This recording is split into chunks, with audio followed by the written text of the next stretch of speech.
I'm testing. I'm just testing to see if you guys can hear me online. If you can, give a thumbs up in the chat or do something. Do a dance, sing a karaoke.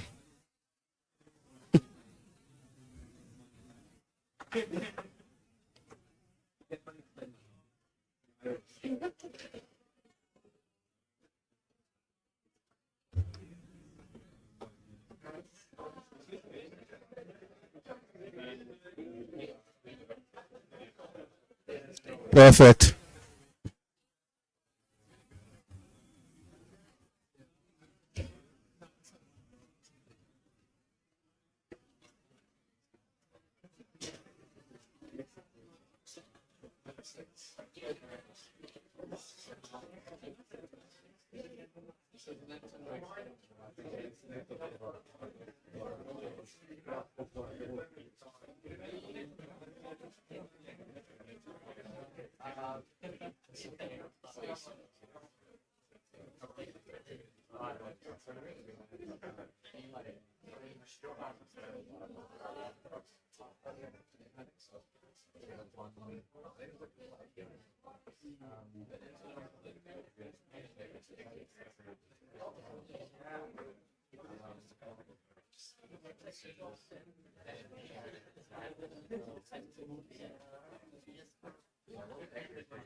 Starting 4 minutes.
I can hear the same. Yeah, I know.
Yeah, not good for those who are actually here. No, that's fine. It's fine. Yeah, not good.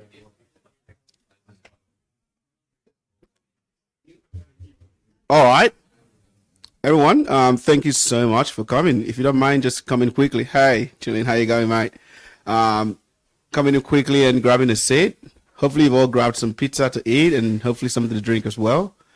I kid you guys not. This is the first time ever we're gonna have pizza left over at BlueCon. Aza. Anyways, thanks so much everyone for coming. Really, really great to have you here. If you're wondering why I'm not excited this time, I think I'm coming down with something, but I'm gonna try as much as I can to carry the spirit on because you know what, the show must go on.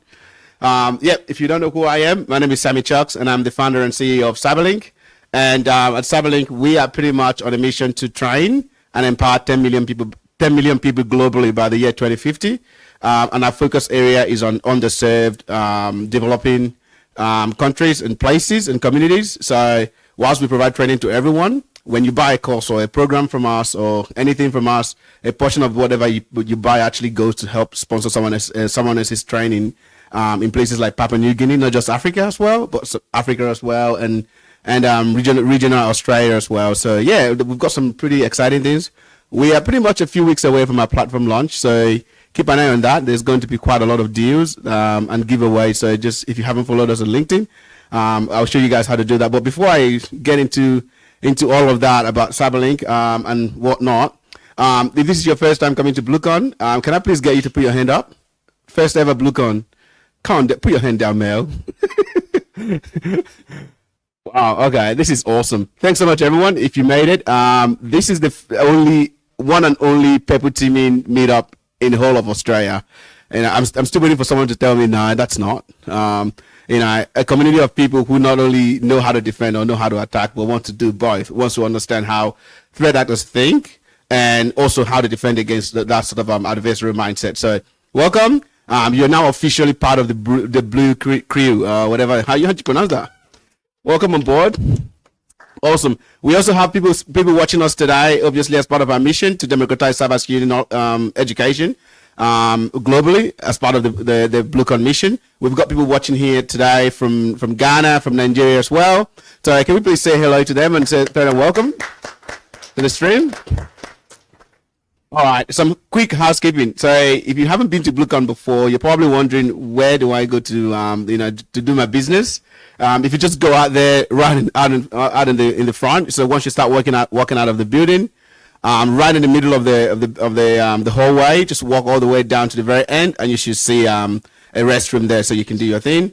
Aside from that, I would also like to welcome someone who's has been a major motivator and a coach and mentor to me as well as everyone here, Loki. This guy ran 100 kilometers non-stop, so I don't know. He's got blisters to show for it. I'm like, yeah, just do it for us, bro. Just do it for us. Now, look, I want to welcome Bong Shank, the CEO and founder of Sidearms. So he's actually got some really cool swags to give out today if you can answer his questions. I warn you, it might have something to do with incident response. But with that, let's give it up for Bon. Thanks, Sammy. So as Sammy said, I'm Vaughan Shanks, the founder and CEO at Sidearm Technologies. Before we go on, I'd just like to take just a moment to acknowledge the traditional owners of the land that we live and work on. I'm based right here, by the way, in Stone and Chalk. So we're talking about the Wurundjeri people of the Kulin Nation. So I'd just like to extend, our acknowledgement to their elders, past, present, and emerging. With that out of the way, we are proud sponsors here of Cyber BlueCon. Sidearm, just a bit about the platform. We are a case management platform for SOC, so for security operations centers. The platform includes fine-grained access control, automation, and integrated playbooks. So a lot of advanced features beyond just case management. And we like to think it's a great user experience as well. And we're also strong believers that no one who works in a SOC should ever go without socks. So I'm going to, I've very carefully, now actually hastily 5 minutes before this, prepared some questions that people who work in a SOC would probably be able to answer. Goodness me, I've got way too many questions here. I'll pick a few. All right, so I'll take hands up for anyone who wants to answer. What do in cybersecurity operations? What is the acronym? What does it stand for? IOC. Anyone? Right here. Oh, very good. Oh no.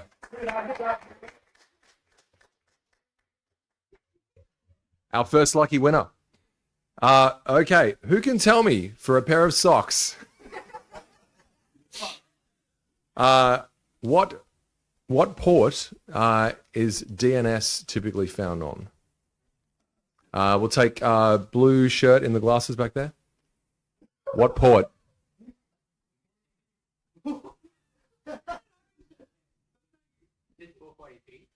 No. But good guess. I was going to ask a question that had that answer, but I won't now. Yep.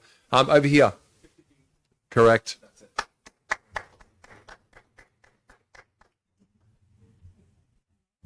All right. Next question. In a security operations center, you have what's called a SIEM. SIEM. What does it stand for? Oh, that's a good one. Over here, brown jacket. That's a good one. It's actually security information. Maybe you got the right. Nice work. It's nice work. All right. Still going here. 2 more to go. All right. What does C2 usually stand in the context of a threat actor? Yes, in the front. Correct. Always a goodie. If you see one of those, be alert, not alarmed. And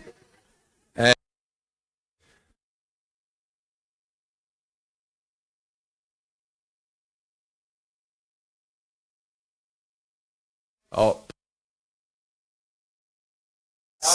well done.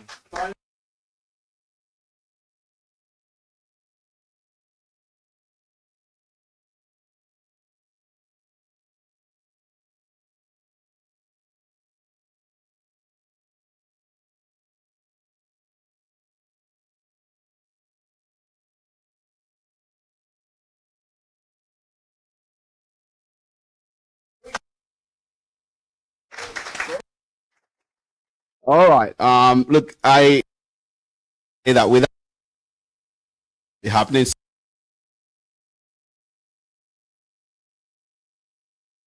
out, also sponsor the pizza, the drinks. So if you're having fun, them, and if your workplace is looking for a case management, that's good. All right. The other thing as well is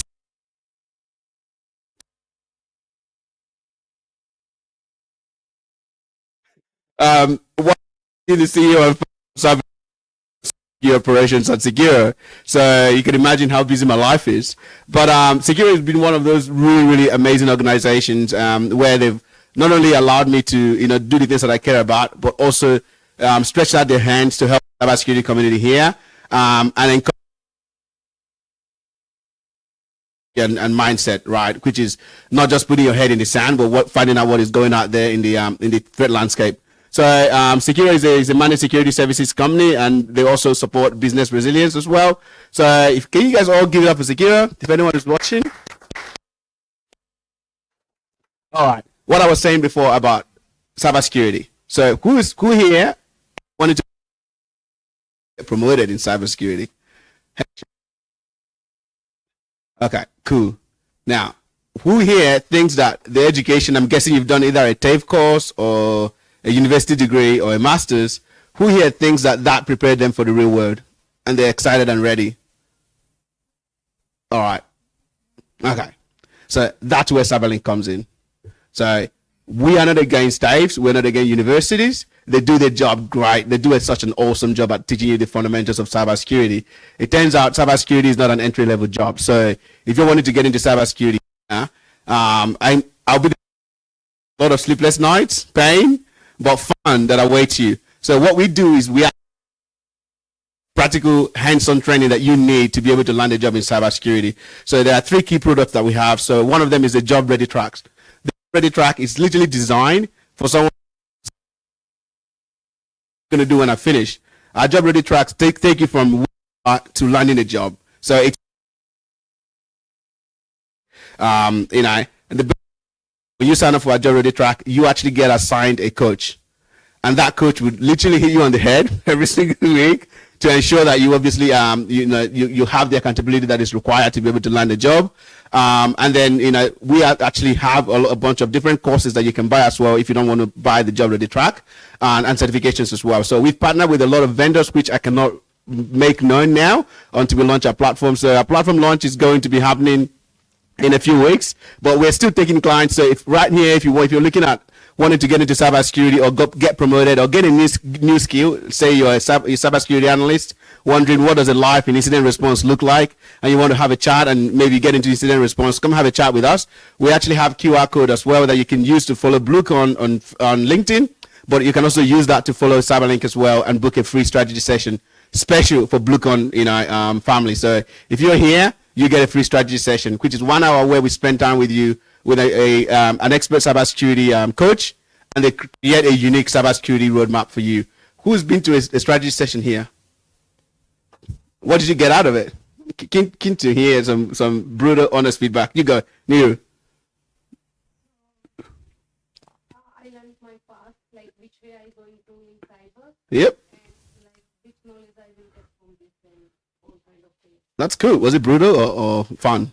It's fun. All right, awesome. That's good. Now, look, I think that's pretty much it from me. Look, for today, everyone saw the title. If you're a SOC analyst here, you know the drill, you know the pain or if you've worked in the security operations center, you know the pain of P1s, you know the pain of first.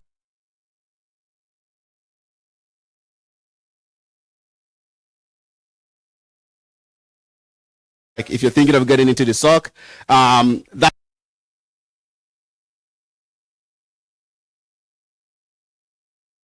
we've got none other but than Robin here. Robin is such an amazing guy. He's just, like he's a security engineer, but he's actually got a story that he's going to share with everyone here, how he started his journey and how he hasn't had sleep for a while. No, I'm just joking. He's been studying nonstop since he started. But, Robin's story is actually a story of resilience and someone who just, persisted and kept going and see where he is today. So Robin's going to be taking us through how to deal with some of the,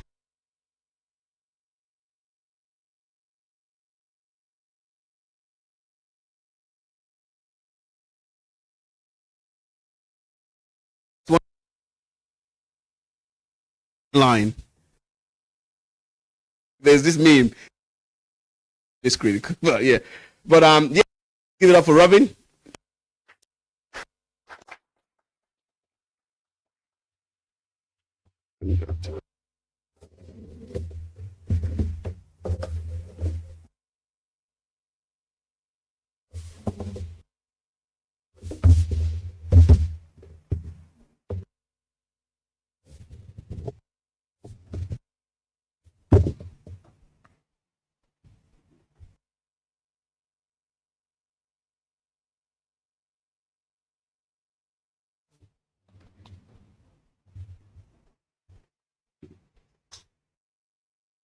Oh, cool. Intro. I think I don't have to like go much further about.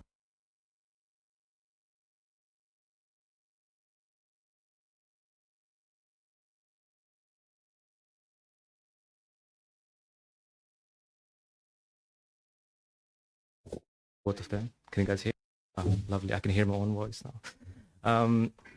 Beautiful. So going on to the main topic, P1 rabbit holes and real world blues of the analyst dilemmas in modern cybersecurity. So for today, I'm talking about how was my journey as a SOC analyst and what were the challenges I faced during my role and how did I overcome them. And there will be a lot of questions and sort of activities for you guys. So like, if you were to be an analyst, how would you triage? How would you tackle those situations? And we'll get started from here. So to give you a quick introduction about myself, my name is Robin. As Sammy mentioned, I work as a security engineer here at Cythera. It's been over 2 years as being a security engineer, and I've been working in the IT industry for past 7 years, but I've been in cyber for past 2 years.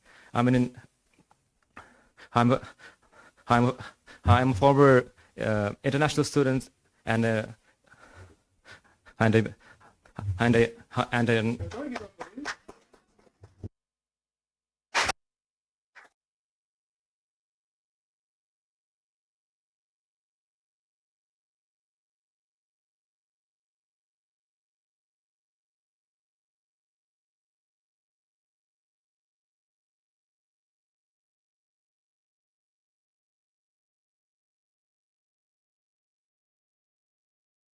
to like classical music. So that's a bit about the introduction.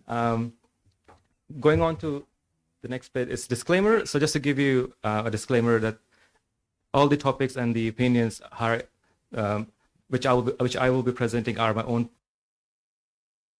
Doesn't represent like my.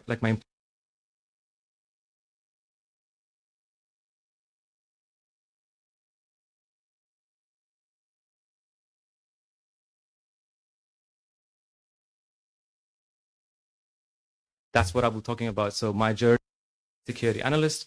So pretty much like so that's pretty much as like think of honor being a security analyst. So you're protecting the cyber industry, like help save people's life as well.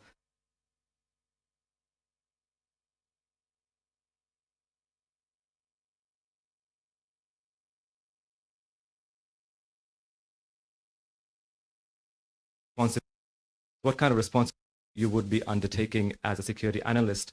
So it depends on the organization. It does not. You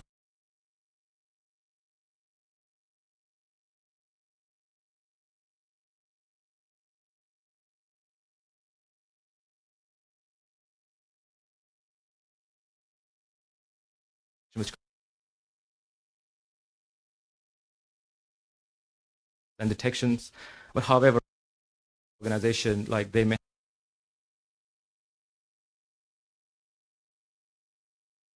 vulnerability management, doing threat hunting, using security tools, maybe upgrading the security tools and a tool set or deploying those tools within your organization, which I do majorly. So as part of my role, so I help organization.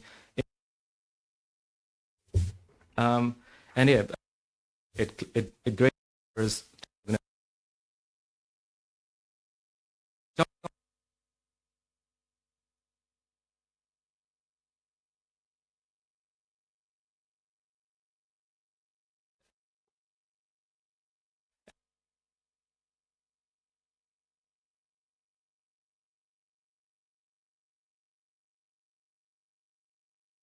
triaging.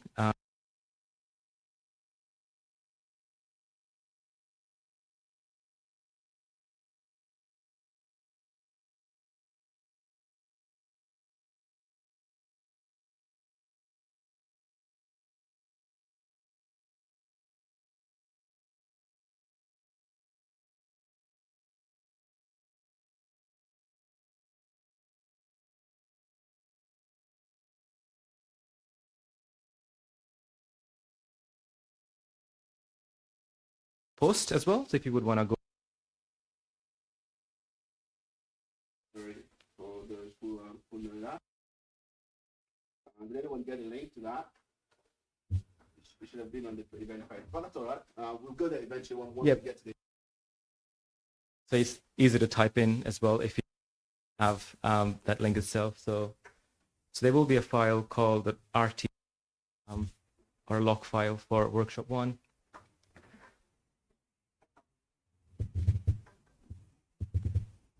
Or you can use the phone as well. It's just a log file, it's a text file. So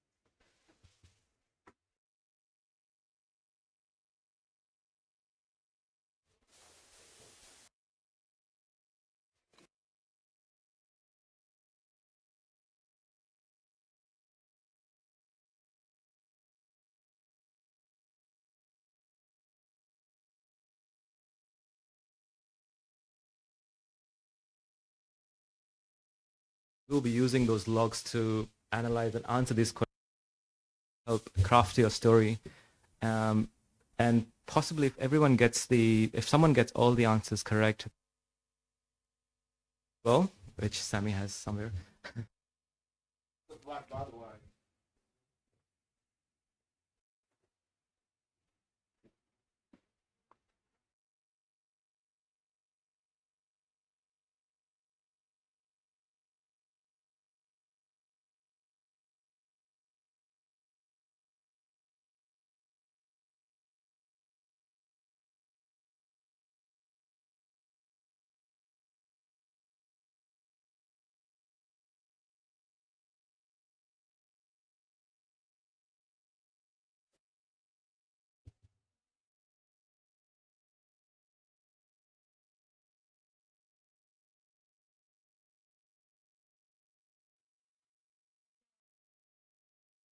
The first question is, how many failed login attempts are there before a successful login in that log?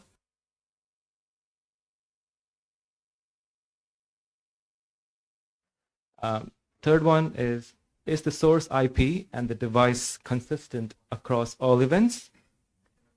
And fourth one is, what could this pattern indicate about the security of the account? The last one is, which actions would you recommend based on this log? So pretty much what we are doing here is we were analyzing those logs and answering this question. So as being a security analyst, so when you are triaging an investigation, you would be end up looking at these kind of logs where you would help craft those stories and present it to your, or if you're working in MSSP or as an internal, so that will help understand what was targeted and what mitigation controls you will be taking in place.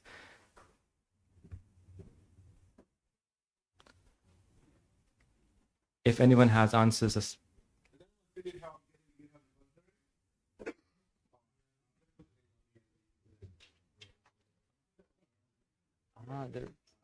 the TV is not working.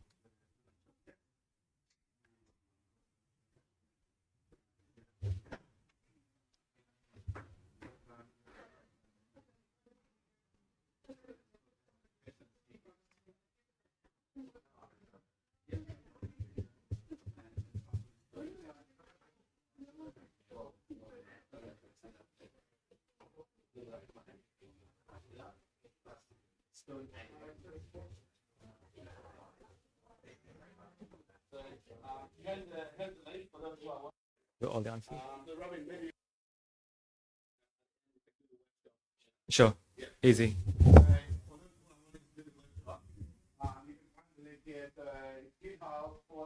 BlueCon lab /BlueCon 0x0D and then phishing email workshop. Beautiful. Probably what we'll do is if you want to take a picture of this question, and we'll take this answer at the end, just to make sure we continue.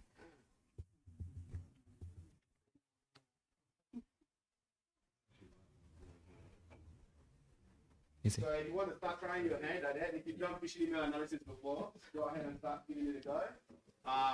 And then at the very end, we'll just run through it together as a team. Okay. Do you want to still continue? Yeah, just skip past it because something better, something better to do at the end. Easy.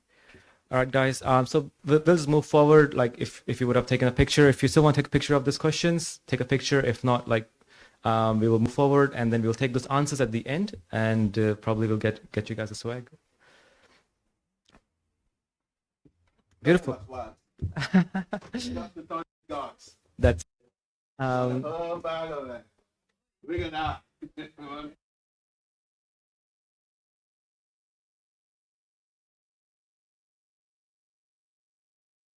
like, as we are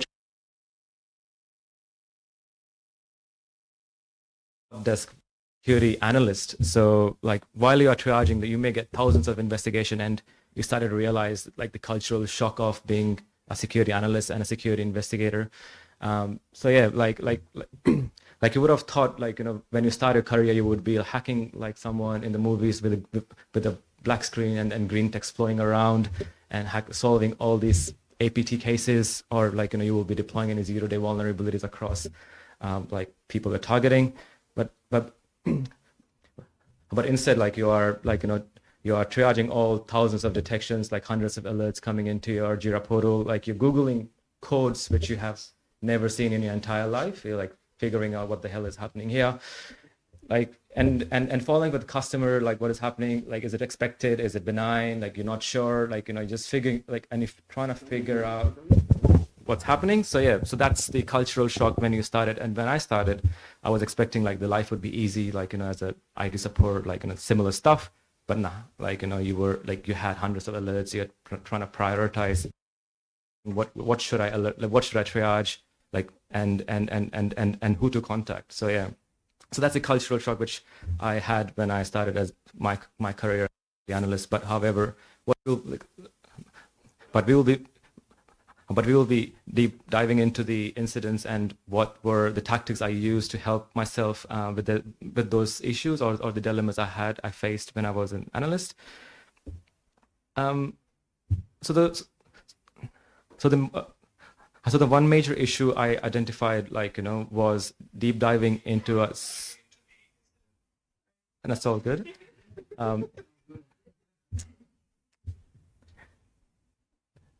All good? All good. So yeah. So the first issue I identified, like myself as a security analyst, like was I was like investing too much time into one single incident. I still remember like I had a multi-country detection. I spent probably 45 1 hour just to figuring out is it is it benign or is it true positive or false positive. So a similar sort of scenario could happen like when you are on the hot desk and you're like, oh, this looks really good detection, like I would want to go deep dive into it. You end up spending like 45 minutes to 1 hour realizing that was a false positive, that was an expected behavior, BAU for a business. And like you invest a lot of time, but however, when you invest so much time, you do miss critical events as well because within 1 hour you may get more than 40 to 50 detections coming through your platform. Like you have multiple customers if you're working for an MSSP. So yeah, I think prioritization is also very important. Like it's good to have the depth as well. However, like you need to have the perspective of what to triage and how much time you need to spend on a single investigation. So there are a few strategies which I use to help myself down the track when I like realize, oh, I'm spending a lot of time, and what techniques I would need to use to like minimize that time spent to be more efficient and more effective. The first thing is like to see what are the impacts, like like to see if it is critical alert, if it is hitting on like high mission critical device, or is it a VIP user, is it a sensitive system, if this machine goes down, will the whole business go down? So that's where you will start. So that's where you will start prioritizing those detections, and that's one of the key things. Second is you need to time box your deep dives. Don't spend too much time, like specifically spend 10 to 15 minutes, like if you are able to identify any more like information, any IOCs which looks bad, or if it looks false positive. So if you don't get much information out of it, so I would say jump on to the next one, or even like make some case notes, or help ask the team members like who are more experienced and seasoned. The third one is document and pivot, or just make some cases and move on to the next detection and ask for help, which is the last point. Like don't spend too much time, because sometimes like you want to be the man, but at the end you trying to like take the whole organization down. But if you're not sure about anything, like do ask your senior team members. They will be helping you, and that will help open your vision gap as well. Because if you have a tunnel vision, sometimes you just focus on one thing, you just forget about the other stuff. So that's mostly about triaging. So the next item is the vulnerability management. So you could see there are a lot of tools there are a lot of images I've mentioned, which are the tools in the market which we use, like Sneak, Tenable, Qualys, public-facing like asset vulnerability assessment, like Sneak for AppSec investigation, and Rapid7 and Tenable, they do internal and external vulnerability management for organization. So yeah, if you're interested, just Google them. That will give you a lot of information on these tools, and also that will help you prepare for interview, because like using some fancy words in interview do help you make more confident and qualified. Like so that will probably give you some overview and insights on what are these tools, and what do they do as well. So the main issue with vulnerability management is a lot of information, like like you are diving with thousands of CVEs, thousands of vulnerability across thousands of assets. So like you get like kind of paralyzed with that amount of information which you've never seen in your entire life, and you are confused. This amount of data, this amount of large volume of data, and then start like being overwhelming, like for yourself. And because again you would be end up spending a lot of time investigating one single CVE, another one. So that's the massive issue, I think, when I identified when I was like being part of vulnerability manager for some organization, and I end up spending more time than what it was expected as a program was running as a patch advisory board for an organization. So yeah, and also like when you see this amount of data, you like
of the, I would say, key thing, which is very, very tiring, I would say.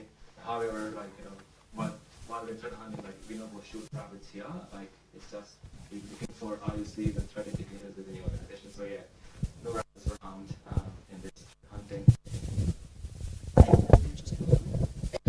Beautiful. So threat hunting. The main issue or main problem or like not at risk, I would say, main problem or main issue as a threat hunter is where to start. Like, you know, what should I do? Where do I begin? And how deep do I need to go to find something valuable or which is important for me to like report back to the organization? So the massive issue is the scope creep. So it is too broad. Like, you know, you've got too much information and like you're just going in one rabbit hole, going one direction, but you have like, you know, 10 different paths to follow, and you're not able to identify anything because of the too much data, and they're like endless logs, and there are a lot of indicators because there are people love to install different kind of softwares in the endpoint. Like if someone is having a move mouse like an app, which during COVID time a lot of people might have done to like look themselves active. And people would install third-party random PDF solution, and like, you know, which may give backdoor to the threat actors to gain access on devices. That's something which I would love to see in a threat hunt. But however, someone moving a mouse, it's not active ISOs. However, that's also not identifiable. Like people are doing some kind of shady stuff. There are also parts into the false leads. Like,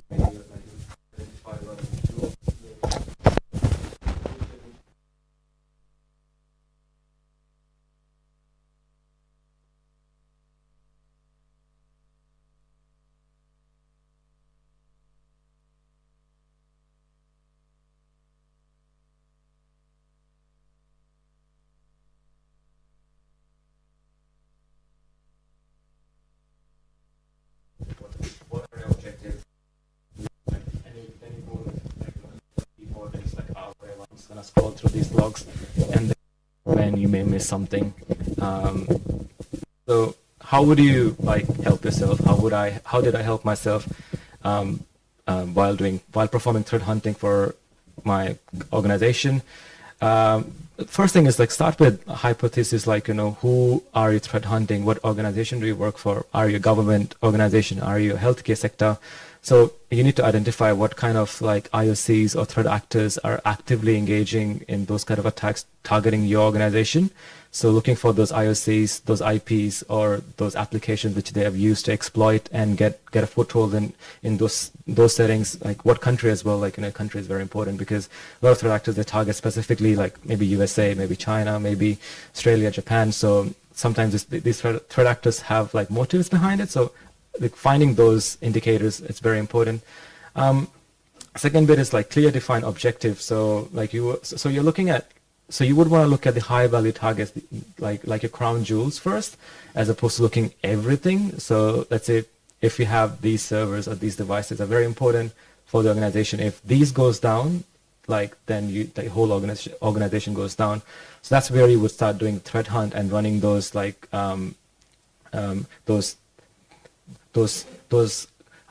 I would say searches, like, you know, based on those IOCs that will help identify, like, you know, if there's something being in the environment, and also leverage the right data. As I mentioned, like you would want to look at the right information. Like if you're looking for any rogue DNS lookup, so we would want to look up the DNS queries.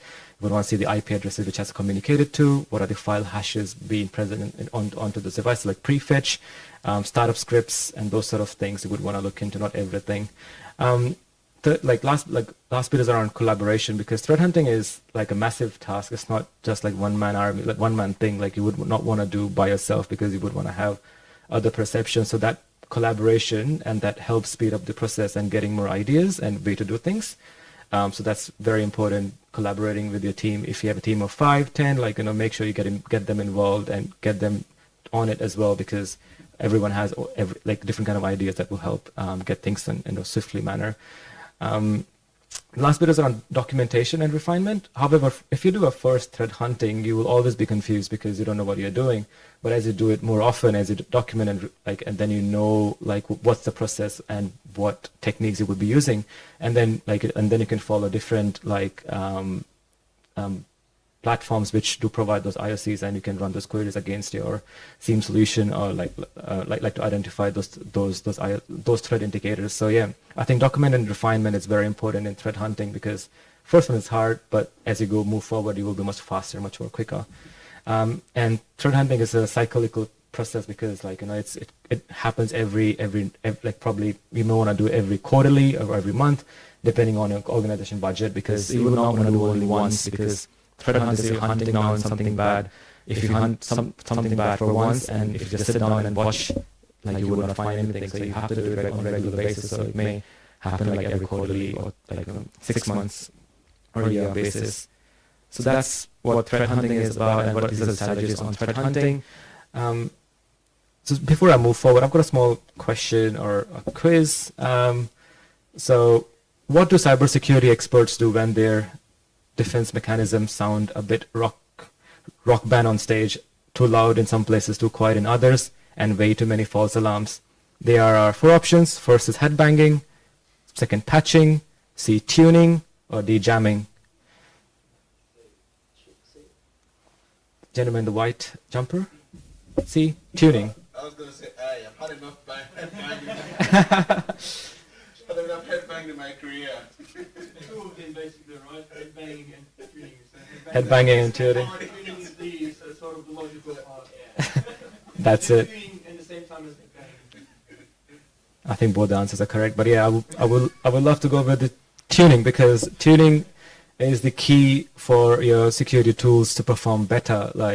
It's similar to your guitar. If your guitar is not tuned properly, it will sound very awful. You don't want to hear that noise. And same thing goes with the security tool. If you haven't tuned it well, you would get thousands of detections, which you don't want to triage them, because they are maybe false positive, and it's flooding your Jira ticket and pretty much breaking that system on its own. So yeah, tuning is the way to go to make sure that security tools you have in place, they perform better, and they are in sync, and it's melodious while you're working at work, so you don't want to have a nightmare shift. Tuning challenges. So there are a bit of challenge involved in tuning. Tuning is not an easy task. Saying just go turn off detections and then go sleep. So that's not tuning. So it's more about optimizing your tool set, like a SIEM solutions, if you're using XDR, SOAR, or any other platform.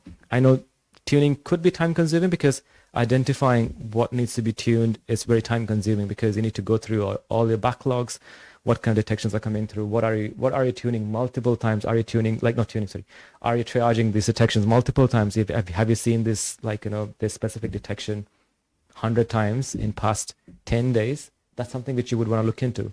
But however, going through the process, going back, looking at that information, so it is time consuming, because you have you may be working in a big organization, you have lots and lots of alerts coming in, and tuning requires constant readjustment, because it's not one time thing.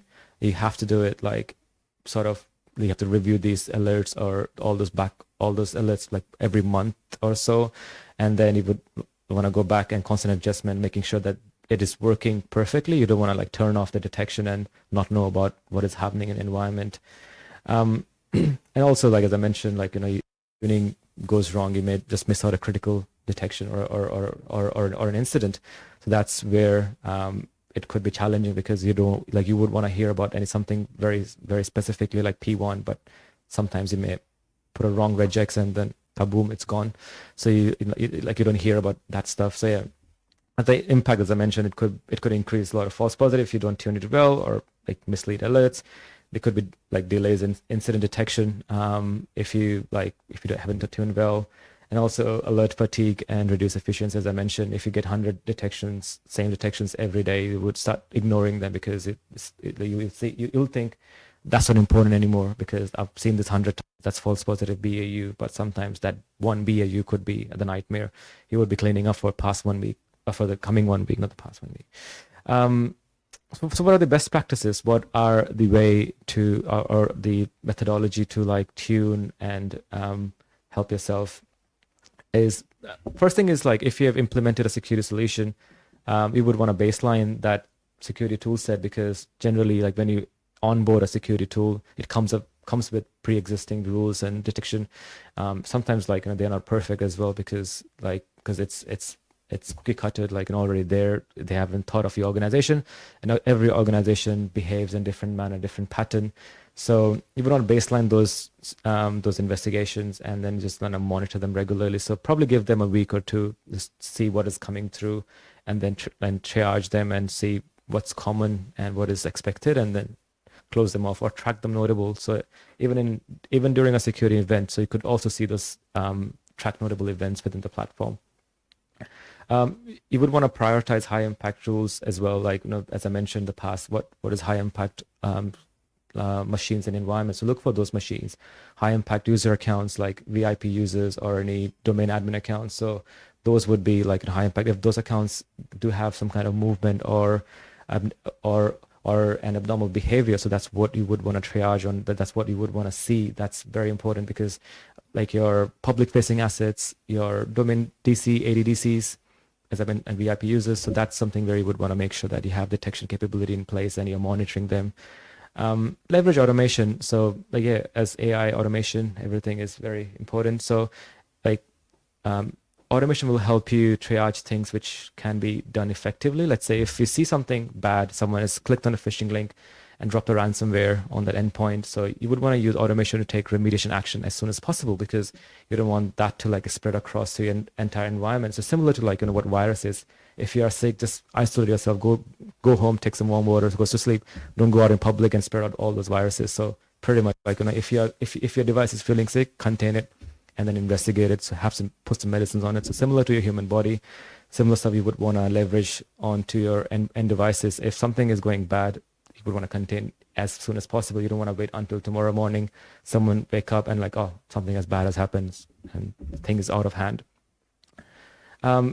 Another bit is collaboration across teams. So as I mentioned, like collaboration helps, like, if problem shared, problem halved. So if you are like, if you have some issues, like, work with your dev team, and work together, to how do I manage this and get some perspective from the other department, because some other department, like IT department, may do things which look suspicious. Someone's running a PowerShell script, but that's a normal sysadmin role. Like, they would run PowerShell script to like do their job. Dev team would install random applications, but that's also part of their work. So just verify with them. That's like, that's part of the process. Like, these applications are used by the dev team or the security admin team. Just mark them notable and then have some tuning capability in between that. Document changes and outcomes, because when you tune, you just like, you may make an accidental change, which could cause like, I would say, gap in your detection. Like they may just tune something which is not normal. You're just closing off detection which is supposed to be there. So documenting that is also like having a change control that helps identifying if there's something has been changed and something has accidentally changed which wasn't supposed to be there. So which helps to having a keep clear record, and like, you don't want to make any mistakes. So that does help identifying any changes which have done, because if you made a change, and then you go to sleep. Something similar to like what CrowdStrike did, like, but that does not require change control maybe. But yeah, if you just push a button and then just go home and you see the whole world having blue screen, so you don't want that similar situation for your organization. Again, it does require review every now and then, because you would want to come back to those detections and see if there is a new threat within the market. If we would want to detect on or suppress alerts on, like if there's some BAU situation. So you would want to review those changes, or also add some more detection capability. So you would want to detect on things which is ongoing threat. So yeah, as I mentioned, effective tuning is like a continuous process. In cybersecurity, everything is like cyclical. So you would want to come back, revisit the same thing again, because nothing is a one-time fix, because it's an ever-evolving industry. Things do change rapidly, and you would want to be rapid with the industry as well. So it's not a one-time thing. So you would want to come back again and again. moving on to the alert fatigue versus missing critical events. So what's alert fatigue? And and while you have alert fatigue, you may end up missing an actual security investigation. So generally speaking, as if you don't have tuning in place, if you haven't done that, you may end up having a lot of detection, and then that will create a lot of burnouts within your team. So that's something that you would want to look into. And then and then those 100 detections, they are false positive because they're BAU. If you haven't tuned, that creates a mindset within the analyst, maybe oh, the next detection, similar one, it's also false positive, and then they just close the ticket off. But that could be a mission critical event, that could be an actual security incident. So yeah, too many noise can also can create problem, can create burnouts within the security team, and decrease the vigilance across the SOC operations, and also risk missing critical security incidents. How would you manage that? As first item in this slide is tune effectively. So that's one of the ways. Leverage automation and SOAR. Engage with your DevOps team or your security automation engineer to help review those multiple security event, or if you could take automatic action. Let's say if you see a user, your organization people are logging in from different location, you could leverage automation to soft sign them out, as opposed to block the user account. So you want to re-authenticate them, challenge them, their authentication that they are a legitimate user, that they haven't been compromised. Third bit is implement alert prioritization. Focus on high severity detection, even though you have a lot of detection. And if you have low informationals, you would want to see something which is critical and high severity detection. That will you would want to see what is high impacting alert first. And you would also want to use the threat intelligence as well, because even if you have a lot of alerts come through, so if you use SOAR, and that could leverage pull those IOCs from those alerts, and then you can match against the threat intelligence you have, and that would help you identify, oh, that's malicious, that's really bad. For example, as Van mentioned about the C2 servers, you don't want to see those C2 IP addresses in those alerts. If you see one of those, so you would want to jump onto those detection first. That will help mitigate or remediate the threat immediately. Review your workflows, alert workflows. So yeah, if you see something commonly coming into your environment, just review them. If it is BAU, you may have some flags, if someone is using a PowerShell script. If it is signed PowerShell script, just want to tune it. Or if the specific users run this script at this time, you may want to tune that. So that's something which you would want to check. And also promote well-being across your team as well, because don't have long shifts for your SOC team, because if you have 10-hour shifts for a SOC team, that's very bad, or 12-hour shift. So you would want to have some breaks. For example, if you're working for 12-hour long shifts, you may want to have after 2 hours, go for a 10 minutes break, just have some water, go for a walk, just get some fresh air. That will help you stretch out a little bit. So people if you don't rotate like in your shift, that will create those fatigueness, and you may be tired and you may just miss on things. So yeah, need to balance between work and also and your actual life as well. So having the life work balance is very important.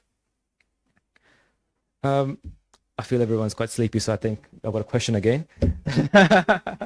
So I've got a question. So when your cybersecurity team is running around like a headless chook, what's the best way to give them a breather and help them focus on big gnarly cyber threats instead? A, buy everyone a slab of beer. If you want a beer, just I think 2 minutes away. Chuck everything into the too hard basket. C, automate the repetitive task.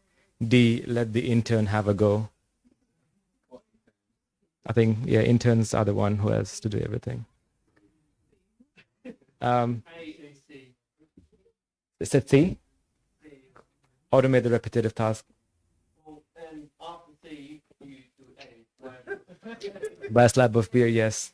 Yeah, you've got your priorities right, man. You've got to do it in sequence. You automate and then get drunk. That's good. That's it. Work smart, not hard. Thank you very much for the right answer. That's automation. So automation is the key to be effective and be efficient. However, like, automation is not always the right thing to go, but however, there's a balance between automation and also a human judgment. Because in cybersecurity, if everything, we will not be in jobs, so we will be looking for a job here. We will be like looking for automation. There is a balance, has to be a balance between automation and a human judgment. Like, main question is, the dilemma itself is like, how much should be automated? What what has to be triaged by a human? What could you automate? What can you auto respond and remediate threats? Because automation is like a fixed pattern. Like, if you tell the automation script, do this stuff, but a human would have an analytical brain which will think about what are the other impacts it could have. If you run an automation and which say, if you see someone running PowerShell script, just isolate everything. What if if you're deploying an application as a system admin and then someone deploy via PowerShell, your CrowdStrike containing all the endpoints. So end up realizing the whole organization is contained, and the main servers are also contained. Your company is down, losing millions of dollars. So that's something which you would wanna not wanna automate fully. So you would wanna see where you could automate, what could be the impact, and doing an assessment. So that's where a human mindset comes into effect, and need to find a balance between the automation and the human inside. The first way to automate is just automate repetitive repetitive task. Like, a lot of organization, they would have people traveling different countries, people VIP users traveling different locations, because nowadays after COVID, everyone loves traveling, even myself. So yeah. But not the critical ones, because running PowerShell script and containing those devices, it's a good way of dealing with if for a real attack.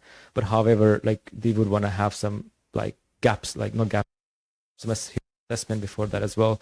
So automate any repetitive tasks, something which is very common, comes around multiple times, and then for non-critical ones, which would not have a massive impact on an organization, like user logging from Russia, they may have been compromised, but you could have an automation which will sign them out or disable the user account, and you can just specify what user base would be disabled, what user base will be targeted with the automation, not your service account. If you just disable service account and your other softwares aren't working anymore.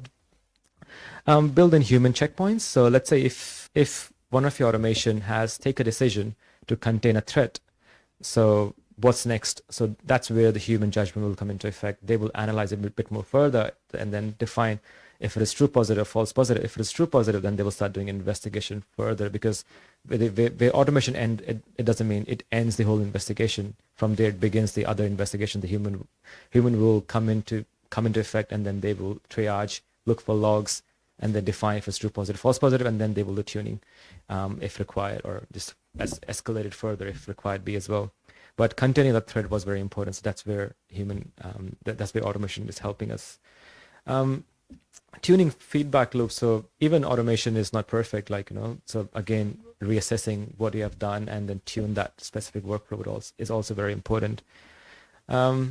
Make AI explainable. So if any of you have used CrowdStrike, they have Charlotte AI, which helps the analyst giving a sort of a brief overview of what has happened in that investigation. So that provides some context and help the human analyst to gain knowledge on what this alert is telling us about. Frame us at the end, because at the end, need that story to craft what decision we'll make next. So that's where we could use AI and automation. And clear escalation part, as I mentioned, where human checkpoints comes into effect.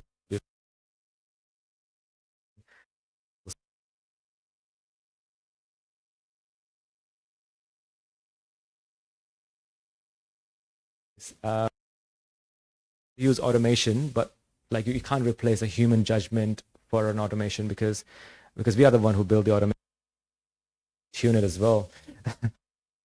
as having a human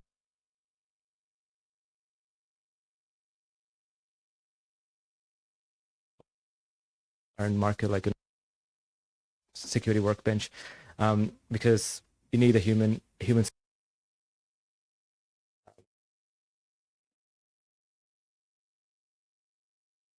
be a really effective. Um,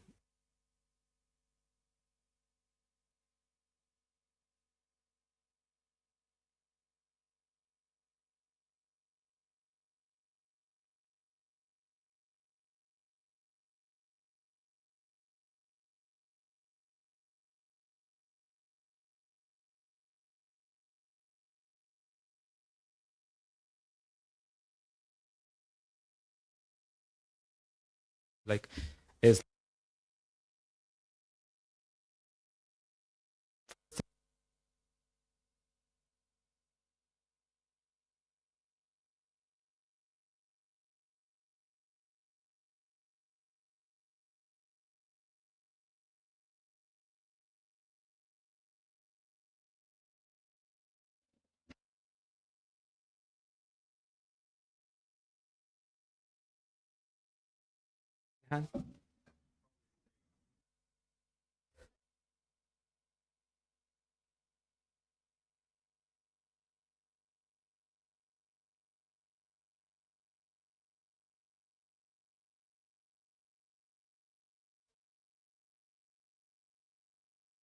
yeah,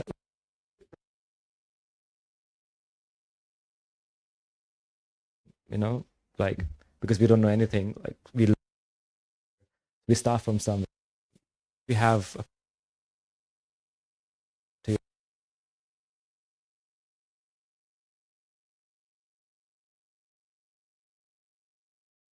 cybersecurity and again, so it's life is changing, ever changing. You will be a different person in the next 5 years, and also cybersecurity is changing every second. Just from Russia, like what they're gonna do, it's like next hour and to get all. It's ever evolving. The like no one knows every tool. Like there are thousands of tools in this market. Like you don't have to know everything, all the techniques, all the threats. Like collaboration always beat like being a single superhero. If you collaborate, you will have different mindset that will help understand different perspective, because seeing things from different lens, put in a different shoe, you understand the other perspective as well. What more is willingness to ask question. If you're unsure, if you don't know anything, like what does this mean, and like they will help you with like with the answer, and you'll learn a lot while you ask more questions. And openness to keen and keen on learning as well. Keep learning, keep grinding. If you like, they never stop, I would say. If like just Google it, like if you're not sure about like, and then learn from there. Like there are a lot of training platforms. Got one just right there, Cyberlink. So yeah, Cyberlink with the Y. So be open to learn, and I know job training people and getting them onboarded in the cyber industry. And yeah, I think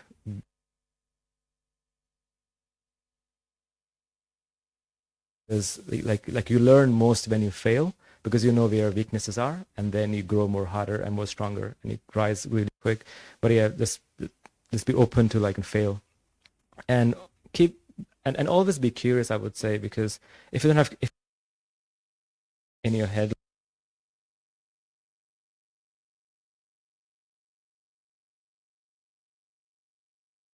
career, and be humble, that keeps you like that keeps you growing.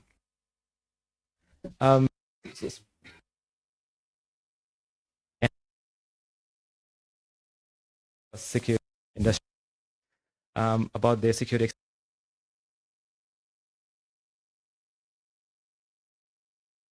The security analyst mentioning working in cybersecurity is not stressful at all. So Peter is 30.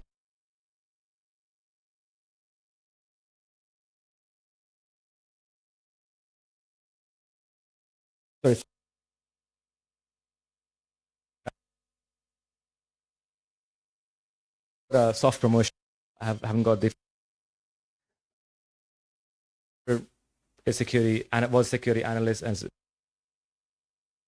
multiple like can it's not just not security analyst, but however is the first entry level position from my perspective, because that's what I've asked. There are other there are other areas which you would want to grow and learn. I think it's pretty small.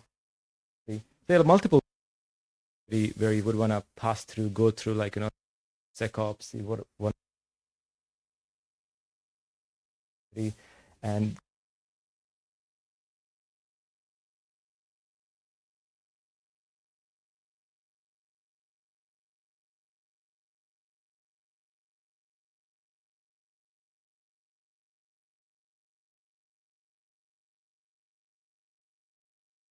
getting inside. It's not just a security analyst or security engineers. There's more to it. And yeah, as I mentioned, curiosity will always.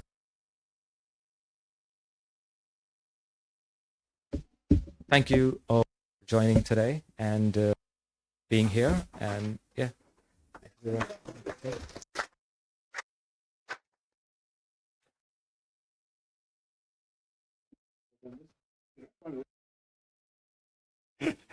Good. Guys, can we give it up for him again?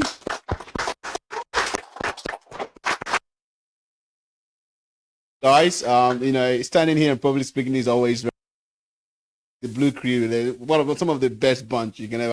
So, man, that was awesome, man. Good on you. Yeah, let's.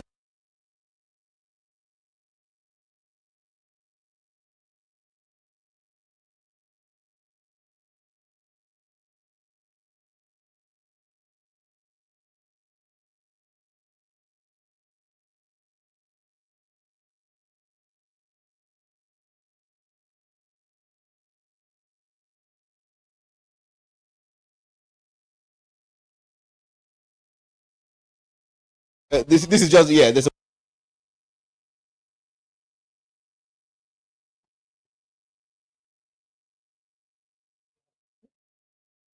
So I know you're very specific, but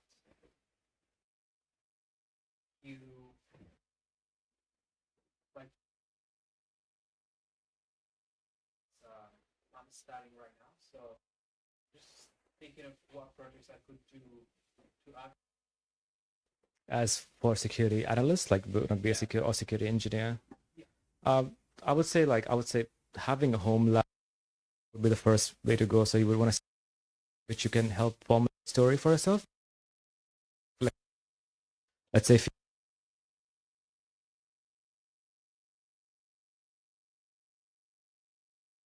for 90 days open source, where you can use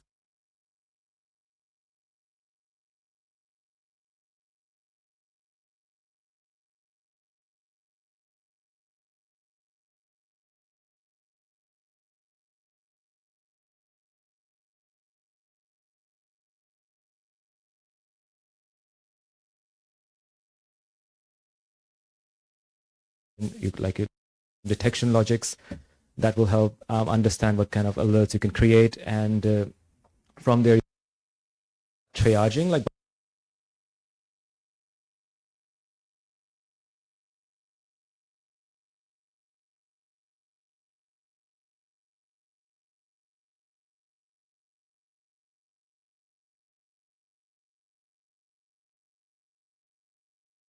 make out of it. And same thing that will help, like, and if you are in an interview, be like, I've done this, I've created these detection logics.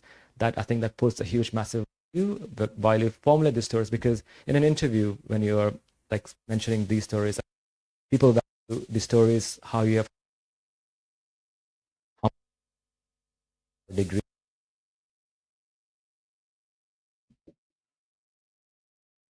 all right.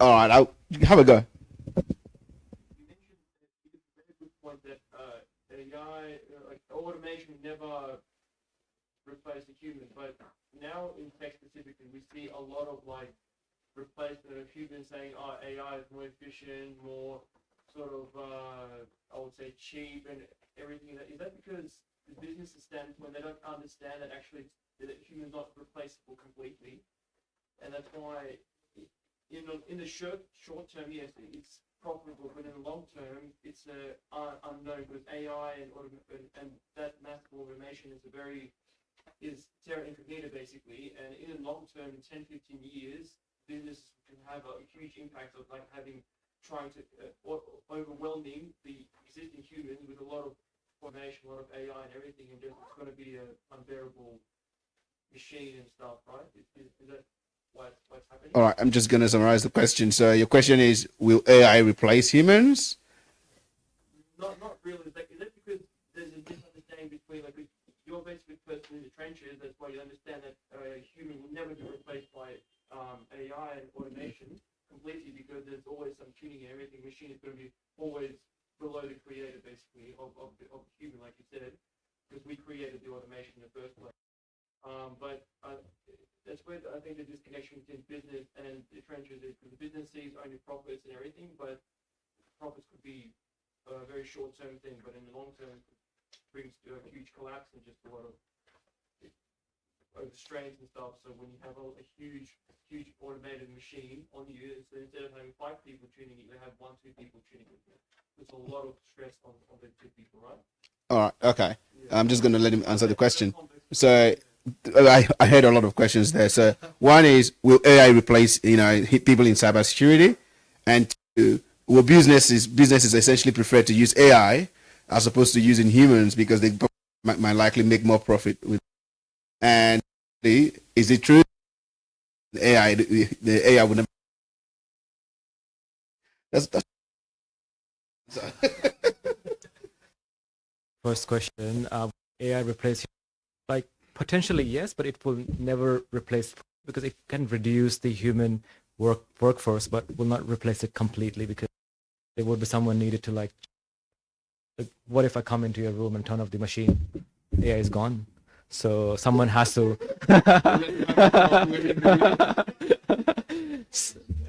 So I think someone, like, I think it will, let's say if 10 people are working on a single job, the AI could help reduce 10 people to 5 or 3. And that's the, like, I think that's the future we are leading towards with the help of AI. For the second question is, will AI? it's more so like, will business prefer to use AI over? Down the track, I think like for example, I would say business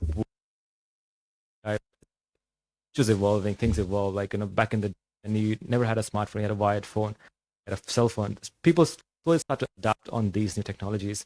That's going to happen. That certainly will be happening. Everyone is having back, always getting into AI business. But yeah, I think the adaptation part is there. But however, it would again never replace a human as well, because as I mentioned, someone needs to be monitoring those tools. But business will use AI down the track, because that will make them more effective and be more use less resources and do. The third can't keep. Let's go straight into the workshop. AI mean for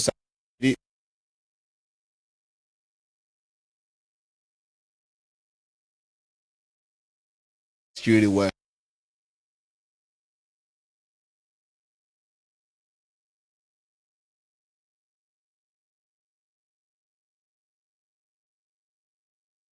As we go, careers that will potentially be impacted by AI. But there's one career that I know that AI is definitely not going to impact, which is being a plumber. So if you're a plumber, good. But yeah, cybersecurity is definitely the place to be, because this is where the future is. If you're not already upskilling yourself, learning how to do prompt engineering, which is something we actually train everyone on that in our courses. So I think we did do some prompt injection recently. Everyone had fun. Some people were doing it till 5 a.m. So that's essentially one of the things that we provide. So we don't just teach you cybersecurity just like everyone else does. We actually infuse things that will help you into the future in there as well. So look, let's give it up for Robin again. All right, everyone, can you please stand and stretch a little bit? Just do a dance or something. I don't know. Yeah, look. Yeah, Ned Night. Can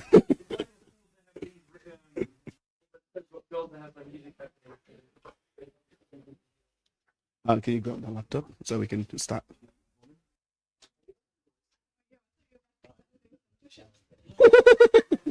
What did you lose? Yeah. Don't use that.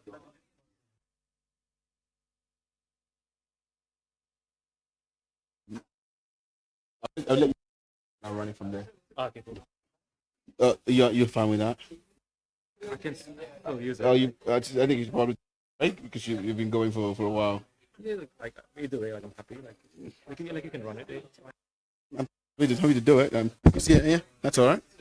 So you would want to go from there? Yeah. So if you go there and just sort of run through the same thing I'm running, so we're basically just going to start initially with a manual analysis Okay. of one of the emails. Yeah. Just do a quick manual look through, Yeah. looking at the header, Yeah. and then we'll use in security for the rest. So there. Oh, yeah, and then you can just show it on that TV for those who are watching. Okay. Yeah. So,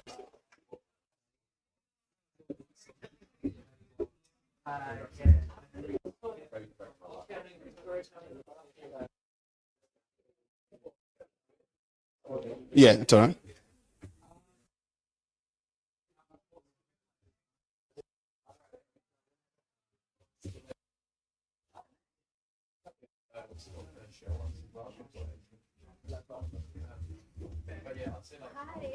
Hello, how you going? Nice to meet you. You're new to cybersecurity? Let's take a photo for real. That's all right. You can just ask. Yeah, it's part of the photo.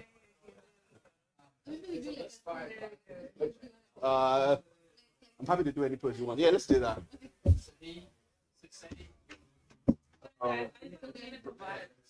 Oh, you want? I'll just get someone to take a photo. Yeah, like I've got this. You want to have us take a photo? All right.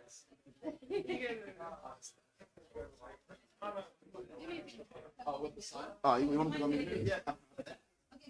Happy to see you. Oh, yes, we're doing that. 3, 2, 1. Yeah, that's going to be here.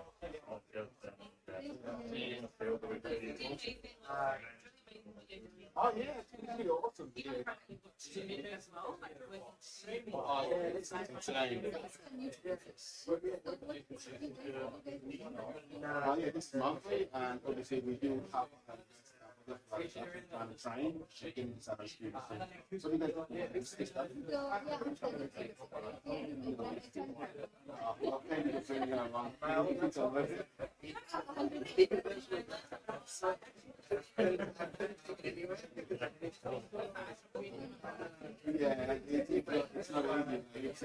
hard.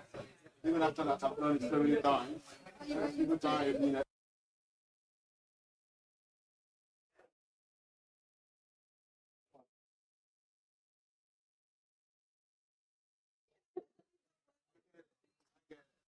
So good.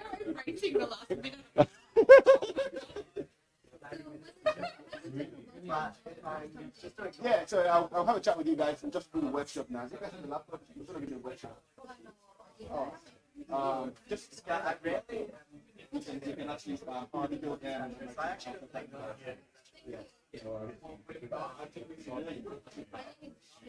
it's when I'm like simulating a break. Alright. I'm going to continue that time. Yeah, I'm saying that's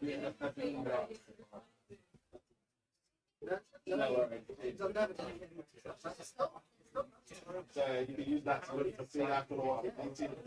You always yeah, so how many years how long have you been doing for? So you're already just got 1 year left. Yeah. So our program actually is same as intention before. So got a lot of job ready tracks. They're really good. Yeah, job ready tracks. So you can wait, right? So you got negligent failure.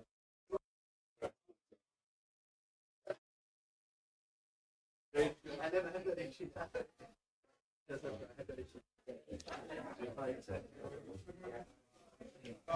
I came in early, but I'm gonna leave. Yeah, that's fine. I know you're going with it. Yeah. Thanks so much, Andre, for sharing, right?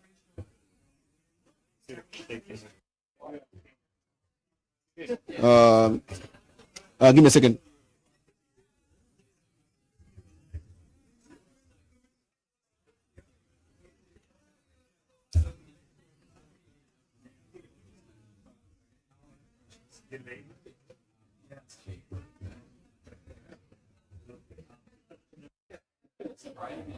All right, we're going to start in about 2 minutes. So the workshop begins in 2 minutes, and we're going to have to rush that one.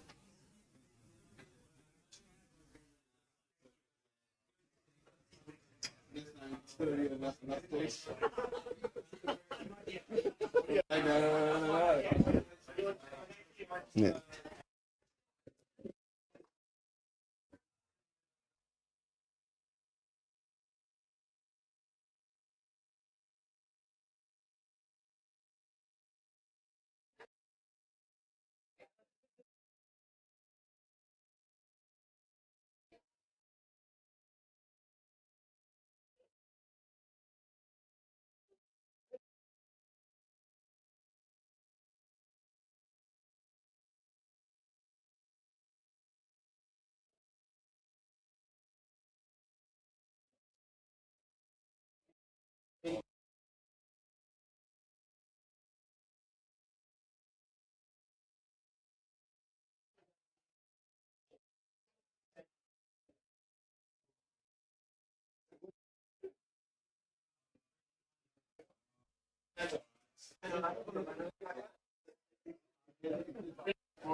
Sorry. No, amen.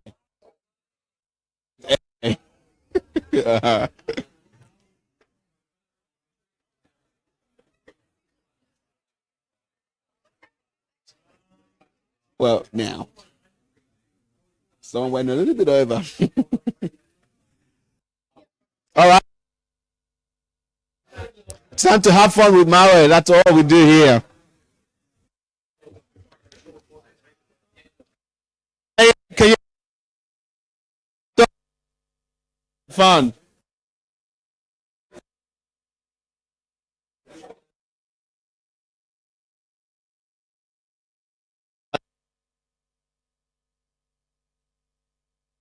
Hello, everyone.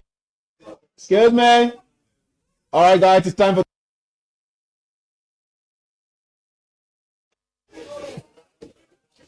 And then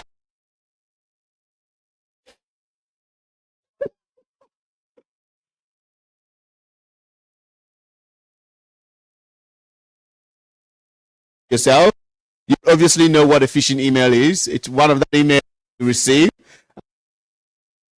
where you have like $100 in your bank account, right? You're like, I need money, and then they tell you, oh, just give us $100 to help you release the money, and then when you pay $100,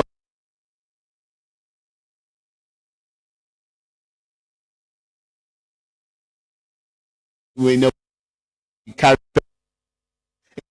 harvest credential harvesting and a whole bunch of malicious activities that you can find in a phishing email. So for today's workshop, if you're not already on the GitHub, so not the GitHub, GitHub repository, go on there and download the workshop files. So that actually includes a bunch of phishing emails that we're going to be analyzing. So we're going to be doing two things.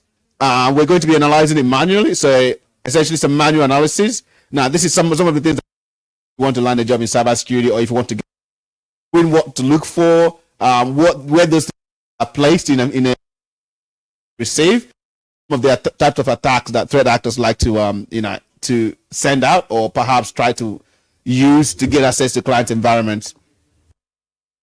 I'll be here demonstrating this here. And Robin will be over there on the other side, just in case you cannot see my screen on this side. Doing exactly the same thing as well. So Robin, just let me know once you're ready to go. Let's go. Perfect. What file are we starting with? MFA. All right. So I downloaded this. Actually, I did have some questions. Do you want to find out who won that exercise? Did anyone answer those questions? Mostly. All right. So just stay behind. That's an email to send it to. Sorry. Yeah. So we did it. So go on the workshop files, the zip file. I'll probably creating a new repository. A new folder on your computer. I do recommend using a VM for this, but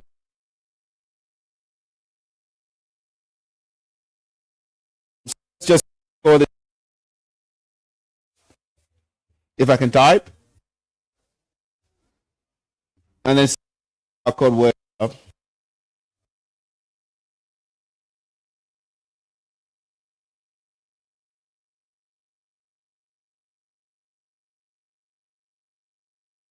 Infected.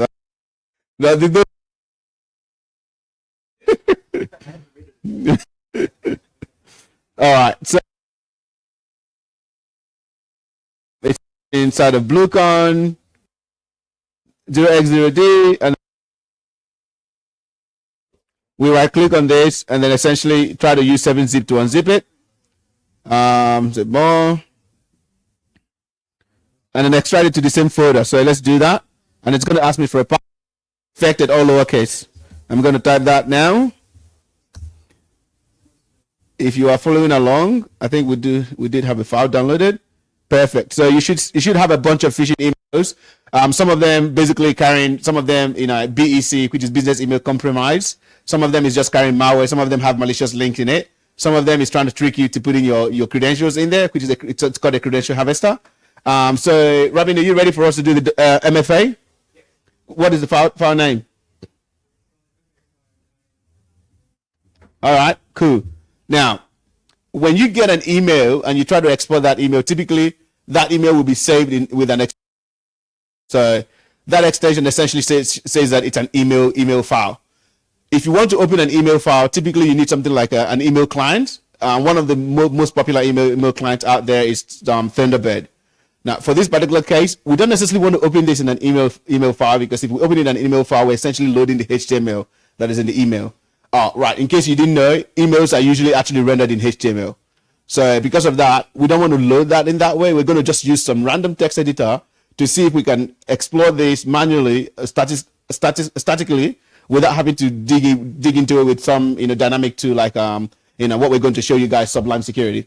So for that reason, you probably need something like maybe if you have Visual Studio Code on your computer, you can use that. If you have Notepad++, you can use Notepad++. If you have Sublime Node Editor, not Sublime Security.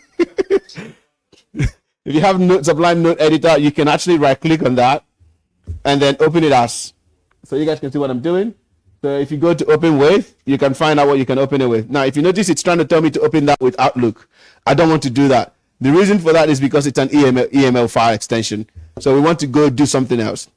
Now, typically, because Windows uses some dynamic extension lookup, Windows will tell you that, hey, I don't see anything else that can open this because I know it's this type of file. So typically what you need to do yourself is to actually go open the application you want to open it with. So in this case, we want to do Notepad++, right? I'm just going to use Notepad++. Robin is probably using something different. What are you using? Sublime. All right, let's stick to the same thing. I think I do have Sublime here. Yep.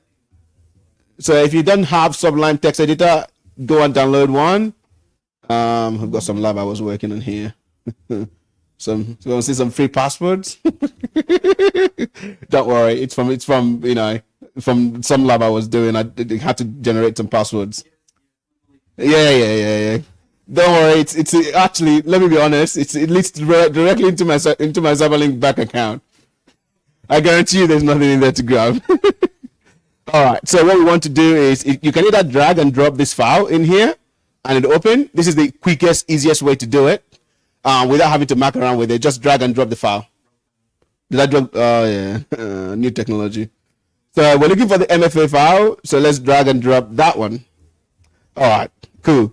Now I know a lot of people here already know how to analyze email. So without having to speak to the choirs, I'm going to choose you. What's your name again? I've forgotten.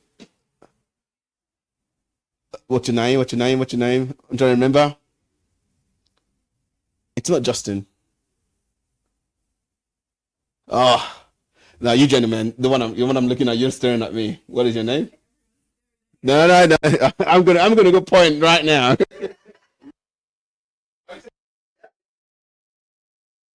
You're the one I'm thinking.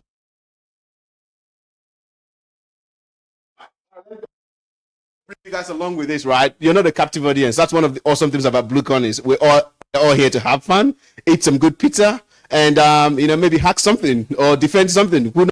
Right? So I know you've done some email phishing email analysis before. So if you're doing a manual phishing email analysis, what are the things to look out for? That's all right. By the way, this is a safe place. It's okay not to know.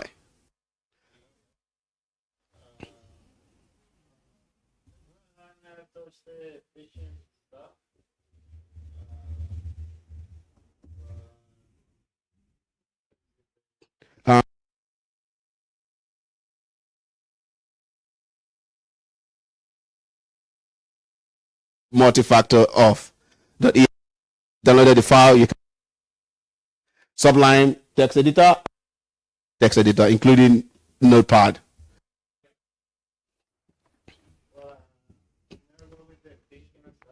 Yeah, that's all right. Yeah, that's a good place. It said sender and receiver for those online. Now, one of the things I was talking to you, that I show people that are on our Job Ready Track program, which is when we have our weekly mentorship session, is often there is this temptation when you're starting out in cybersecurity for you to want to know everything, want to have an answer to everything. It's one of the biggest things that fail you in an interview, right? I'm a hiring manager, so when I'm interviewing someone, once I ask them a question and they just keep rambling on, that actually red flag, right? So one of the things I appreciate is, you don't know it, just say, I don't know, and then you guys free up already. I haven't quite come across. I'm still starting, and do not leave that interview without asking the person back the question they asked you. So if you didn't know the answer to it, ask them, how would you approach this? The same question they asked you, throw it back at them. And that shows that you're someone who's curious and someone who's passionate and actually wants to keep learning. So, all right. Aside from that, thank you very much. Appreciate that. Thanks for contributing. Mate, I was going to ask you, but I know you've been in the game for a while. So, how long have you been in cybersecurity? Oh, cool. Awesome. All right. Tell me. That's good. Well done, mate. Tell me, what would you find? What would you look for typically in a phishing email? Yeah, looking for links. Yeah, that's good.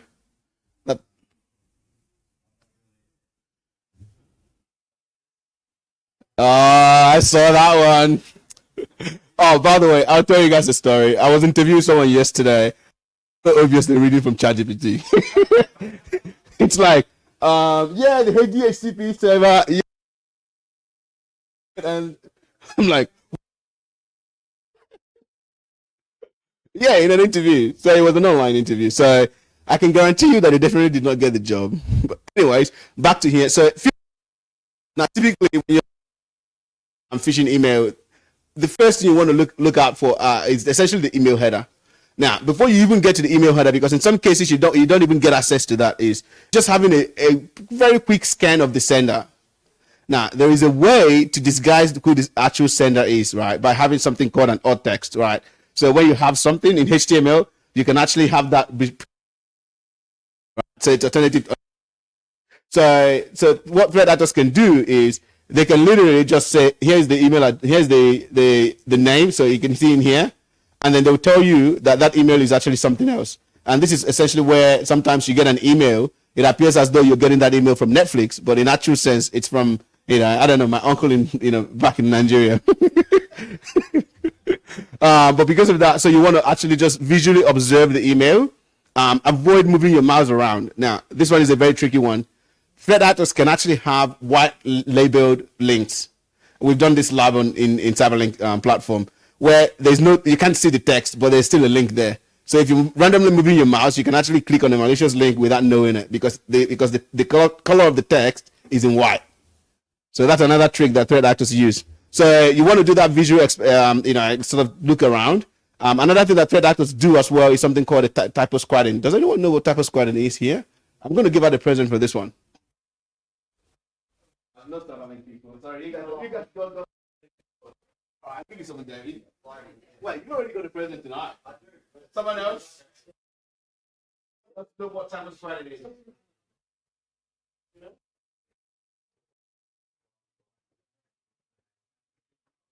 And the nice.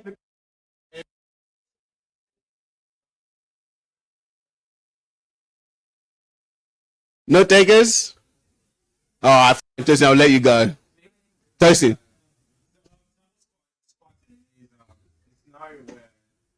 Try to mimic an authentic website. Yep. So say something like, what can I use? Say, Facebook is a good one. for instance, Oh, yeah, there you go. say the website was cyberlink.io. Yeah. So they just change something simple like the E, Yep. put a 3 in there. Yeah, that's good. Cyberlink. So Yeah. if you're not like, even for someone vigilant, it's easy to miss. Yep. So, and good for you when you open that, it has like, it looks similar to probably the home page of Cyberlink. So just a mimicry of the original. That's awesome. Well placed. Let's give it up.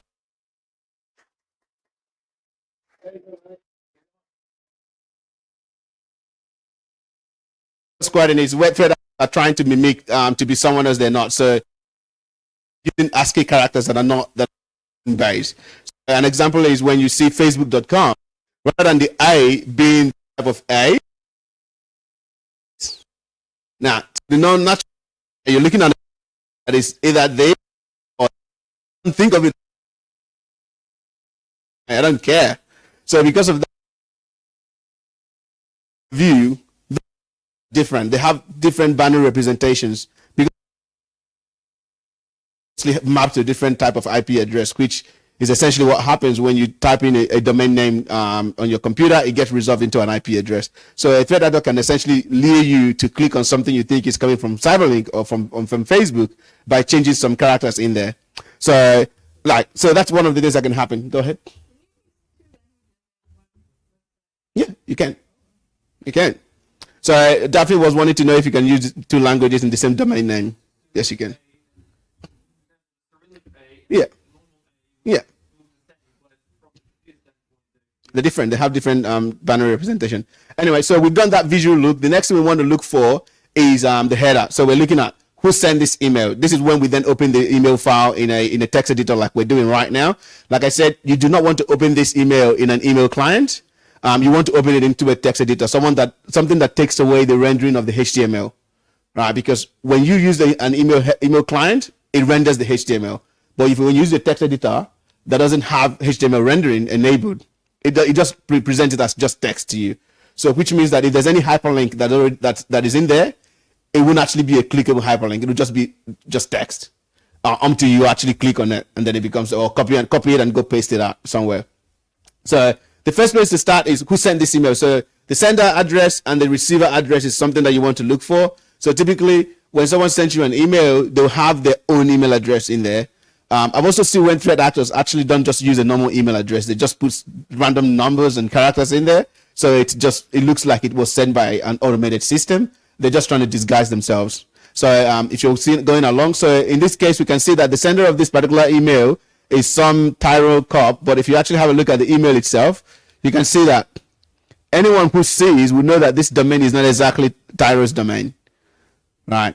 So you can see mfa-settings.secure.omnimicrosoft.com, right? So it's definitely not Cyro domain. But the one thing that I can see by looking at this, I can tell that this email was sent from Outlook, right?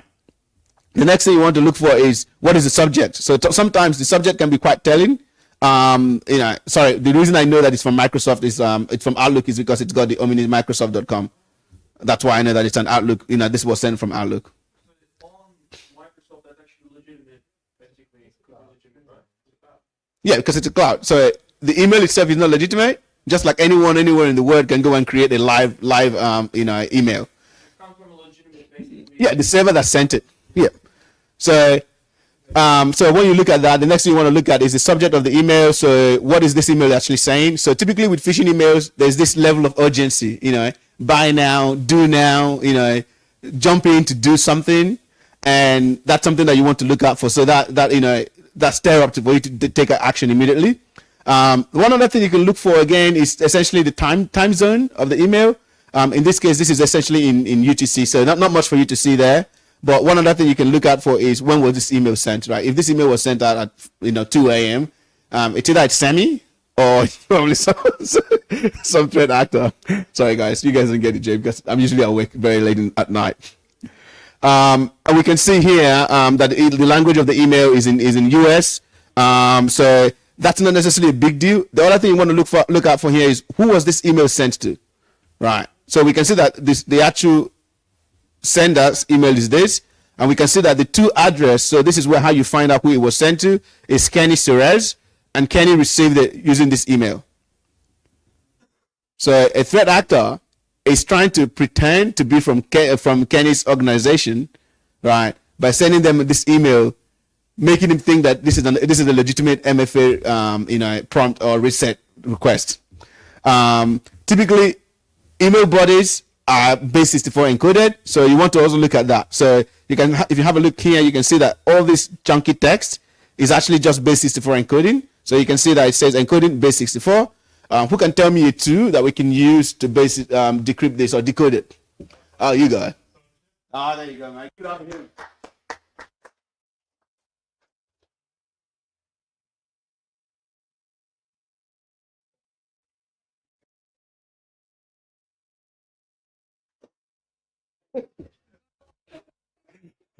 I probably need to learn how to catch. All right. So basically, what we could do in this case is basically copy this whole blob of text. There's a massive chunk of it. I'm sure CyberChef has a rate limit of how much character you can paste in there. It'll fit it again. You've just done it. All right. So we can literally just copy the whole thing. Oh yeah. Oh boy, that's a lot of text there. So one thing I can already see is that I can see that the content type is image. So it's JPEG, and we can see that the name of the file is refresh.png, right? And you can see here, there's a few things, basically just to see. You can see the size. That's pretty chunky, but I'm pretty sure that's in bytes, not in gigs. And then so if we just take that, copy that whole text, just like I just said.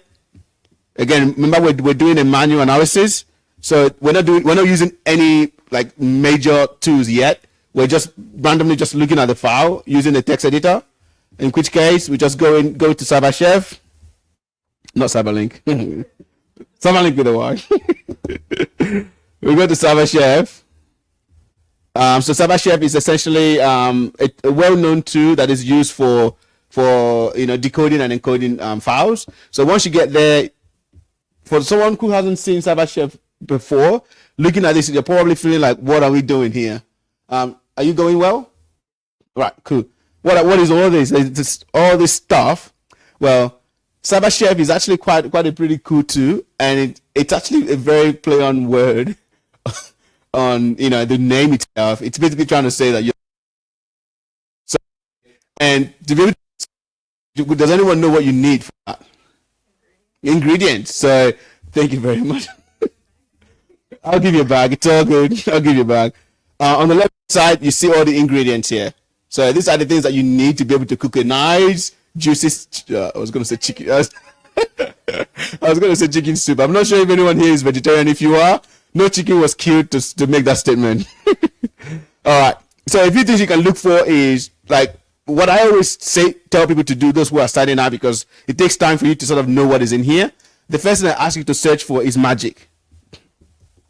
So magic is like, does anyone here love cooking? Does anyone here do cooking properly? Daphne, what is that one ingredient that always goes with every single meal?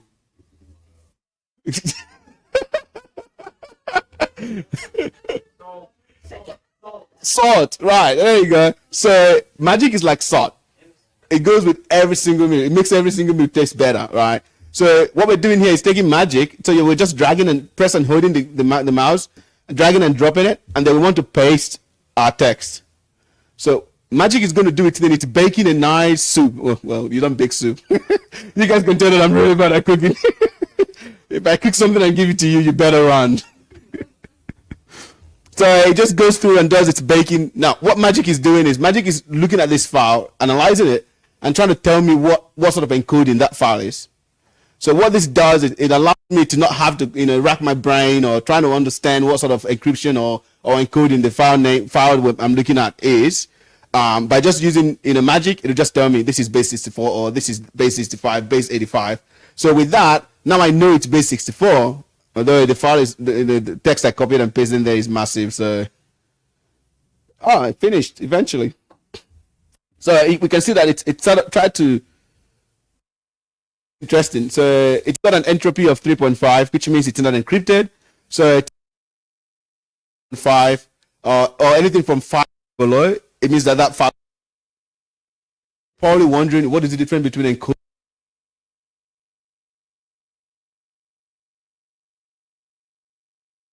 But encrypt.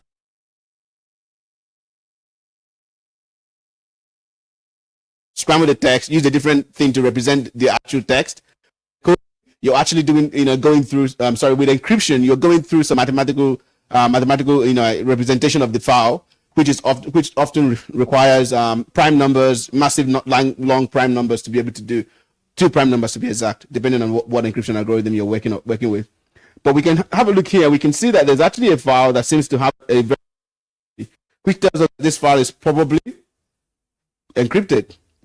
Not necessarily file, that part of the file that we're just looking at. So the first thing we want to start with is, because we know this is base 64, and what I'm also seeing here, based on what CyberChef is telling me, is that there's an element of it that is UTF-8. So we start with the first one that we know of. So let's start with base 64. We get rid of magic. We drag and drop base 64. Again, the same way we search for magic, we search for base. So if you type in the word base, you grab base 64. So there are 2 types. You can either convert a text to base 64, can revert a text back from base 64. So in this case, we are doing from base 64 to ASCII characters. So there we go. So this has been essentially decoded for us. But if we have a look, it still looks very gibberish, right? Now, this is a threat actors would often like to have multiple layers of encoding or encryption. So in this case, what we want to do, painfully so, is copy the same text that has been decoded, delete the first one, paste that in. Hang on. Right. It's a file. That makes sense. Oh, come on. Oh, no. I just needed to get back my file. Yeah, you can also do that as well. I'm trying to take it easy one at a time, right? It's like, oh, you can do everything all at once. I'm like, yeah. There's people here who've never touched CyberChef before. All right, let's do that. So let's do magic again. We'll do base 64 because we've done magic before. So base 64, from base 64.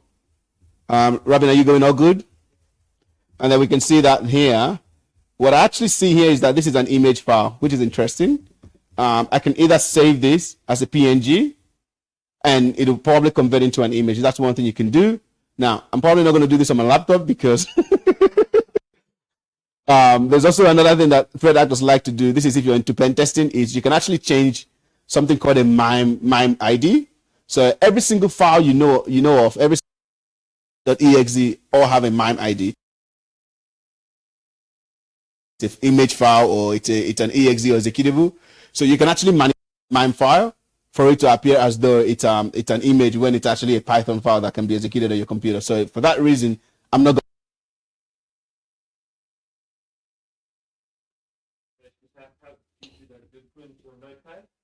you can use Kali Linux. So you're basically editing the actual binary file, the binary of this file, and then you basically change the first four characters within the binary. You can change that to a different MIME code.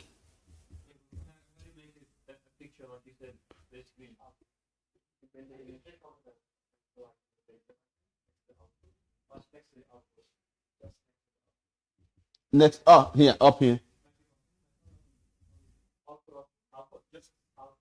The magic one, the one picture. All right, hang on. All right, everyone. So there's output here. Oh yeah. Right. There we go. I had never actually, guys. I just learned something new. I had never used that feature before on CyberShare because I'm always like, I just want to do this. I don't like beautiful things. No, I'm just kidding. So there we go. Now I don't have to download this file and try to figure it out. And look at what we have here. Please don't scan it. I don't believe I have to say that. Yeah, you can scan the one on the top. A barcode, and if you scan this barcode, it actually leads you to a fake Microsoft sign-in account, right, Robin? And yeah, go ahead.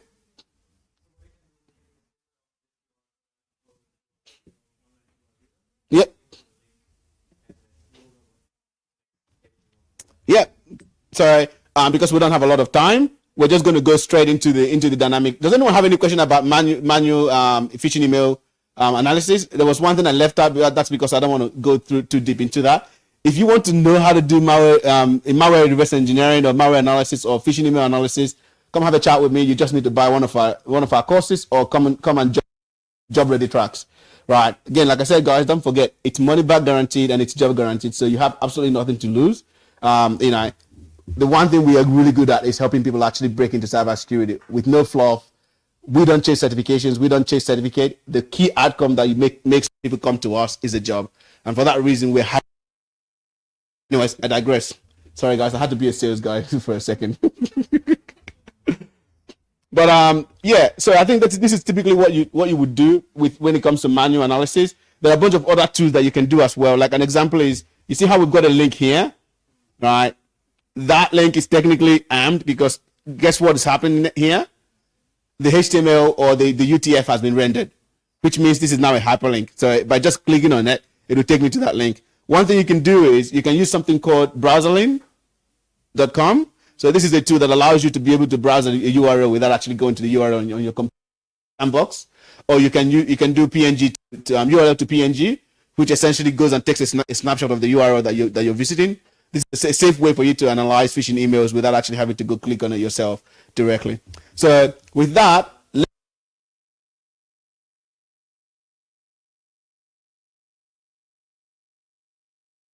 one by one.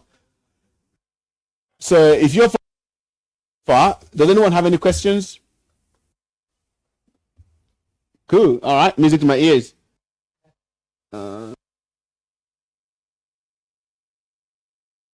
I'll just tell you guys, Google. So this is a really, really good tool that allows you to, without you having, go, sometimes. So no AI is taking my job away. So you go to Sublime Security, just Google that, or I don't know, Bing it. Has anyone ever said the word Bing something? All right. Go to Sublime. You go to the original thing. Then basically, Sublime is an email security gateway or email security scanner or security system.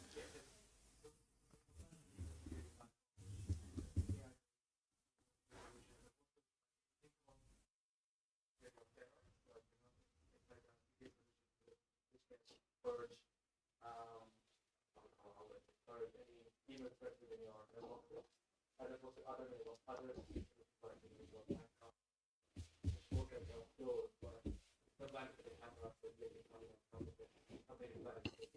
So suppose it's a solution, it works with your mailbox. Add the link So you're using Sublime for triaging. in the chat. You could also use Sublime for your personal mailbox to give you 100 free mailbox licenses, but that's self-regulation.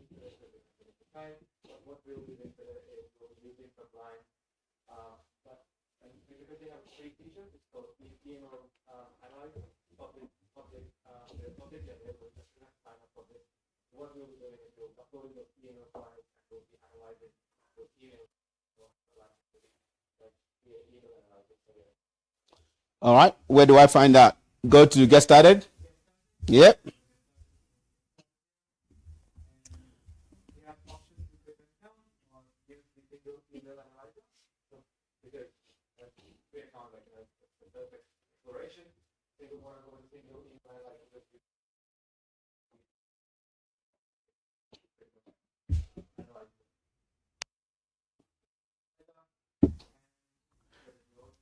Oh, by the way, I kind of want to. I know. We said not to tell them what we did the other night. I share. So Robin and I were. So this doesn't leave this room. So I basically. Oh right. There's always this. So basically, we were basically going and looking at a bunch of emails, and one of the emails we were looking at is one of those fake ATO, claim your money, whatever thing. And no, I didn't. So we basically took the email and then we started analyzing it. And the thread basically took us to Germany. Some, organization. I'm not going to say what it is. You guys don't go and try it out yourself. And we noticed that the threat actor was actually hosting the email on that organization server. So it's like someone using Optus Bitcoin email to send out phishing emails and hosting it in there. And when we got in there, we were looking for a way to be able to sign up for free because we wanted to know if the threat actor actually has an account for real on this Techos platform. So I don't remember what the name was, but please don't share it. Yeah. But anyways, so we basically found out, and we found out that there's actually a way, if you kept going, that you can create an account on that Telcos platform without being verified. So we created an account on on the platform, and we're basically playing along with it. I think at some point we're like borderline crossing the line now. It's probably about time to stop before we get the FBI on our roof. Anyways, so yeah, this is what your curiosity can take you to learn more about what threat actors are doing by following a lot of threat actors are not actually that sophisticated. But anyways, let's get back to the thing because we can already see that we can upload one of the files. So Robin, what file do you want us to upload?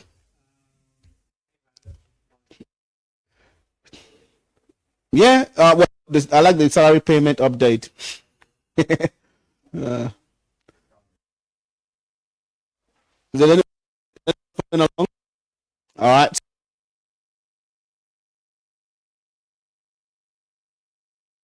Runs that email against rules and it's AI engine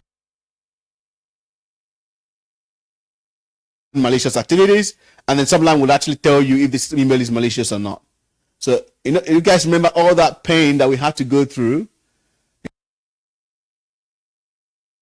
what application to, and then in there and go copy for encoded, the URL for CyberChef, and then pasting it in there, and then having to figure out how to use Cyber Magic, which goes with every single soup, apparently salt, and then got to do some digging around to find out that it's an image QR code. Go ahead.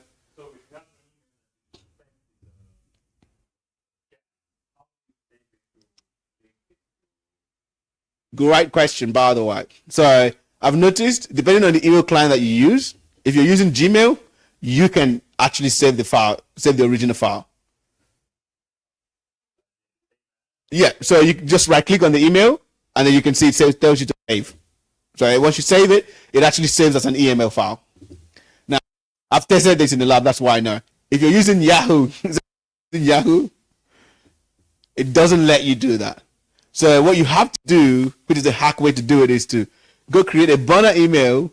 I do think that Proton Mail allows you to download the email as well, so you can use Proton Mail. So create a burner email and then forward that email from your Yahoo email to Proton. So you've kind of propagated malware, but anyways, let's get to the outcome. But that's one way to get around it. But that's a really good question, by the way. Actually,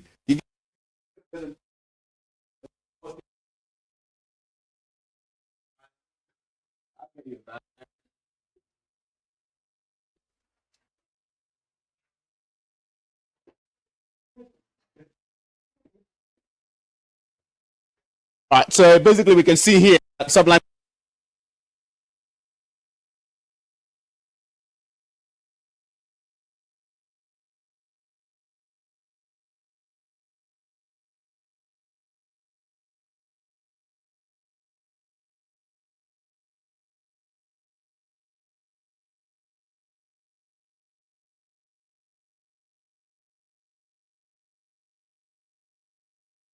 This stuff, like look at all of that.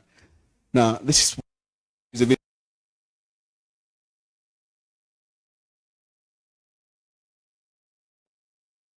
Sublime would have seen this type of email multiple times than we have. Look into its database to go, have I seen this sender before? And if it's seen saying, hey, I've seen this sender send something malicious before, so this is very likely malicious. So the score goes up. And then we can see all that message details. So things like, the message ID. So you can see doing the crimes at gmail.com, doing crimes, doing crimes at gmail.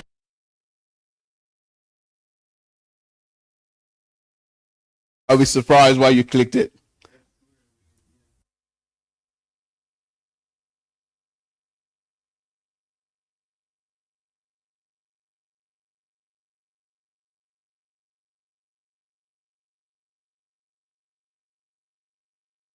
In their dream home, I don't know. They were buying a dream home, and the home was, I don't know, $1 million or so. So,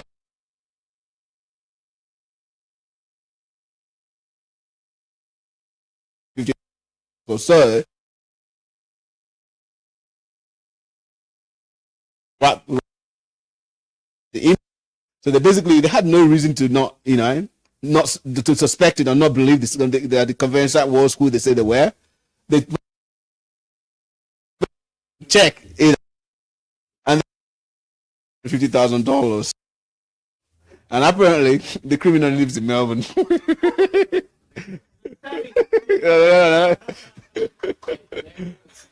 Yeah, so the bank eventually gave them back the money, but I guess why I chose to tell that story is that when you hear that Optus has been breached or Medibank has been breached, people don't realize that it actually has massive personal impact in cybersecurity. It's not right there when it got breached. It's that your files and your details and your password and your username have been shared with the threat actor. And this is exactly why we got the issue with I highly suspect that that issue with the superannuation companies had to do with, I'm not going to point a finger, it has to do with either two, and I'm going to get to you. When is threat actor then able to, including in actually getting a mortgage on your name, then go, you're over $500. You're like, what on earth? And then, yeah. So these are the things. So this is why you need to make sure that you obviously have MFA and whatnot. I think everyone here is obviously cyber aware, so I don't have to tell you guys this. But cybersecurity is essentially a problem, permeating every single society. Often I see the aged and the elderly are those who fall prey to it a lot of the times, because they just get a call from some guy saying, some guy with a thick, again, I'm not having to go at Indians here. My brothers from Africa, they do it too. So that's why we started Cyberlink to help stop it. But someone with a very strong Indian accent, he says his name is George. I'm like, George? George? What do you mean you're George? But anyways, and that I remember dealing with a couple recently. Her details got stolen, and she actually almost sent $5,000 to them. Literally, if not for her daughter, she would have sent it. She went to put the post office, bought the $5,000 worth of gift card. and was about to send it before her daughter called her and like, "Mom, what are you doing?" And she's like, "Sending some gift cards," and the post office didn't even ask. They're making money, I guess. So this is typically how you would analyze an phishing email. The one thing that I left out here is, and the reason I chose this one is this is exactly what happened in that couple's case where they sent money to the wrong person. This email, someone has obviously infiltrated and sent this email to Pamela. If Pamela was expecting a bank details from someone that she knew, she might even just look at this and think, "Oh, that's the email I was expecting from, I don't know, George." And she would unintentionally go and send that money to George, right? So that's essentially the key thing here. And this is how you would go forward and analyze the rest of the phishing emails that you can see in that lab file in a dynamic way. And Robin, do you have anything else to add?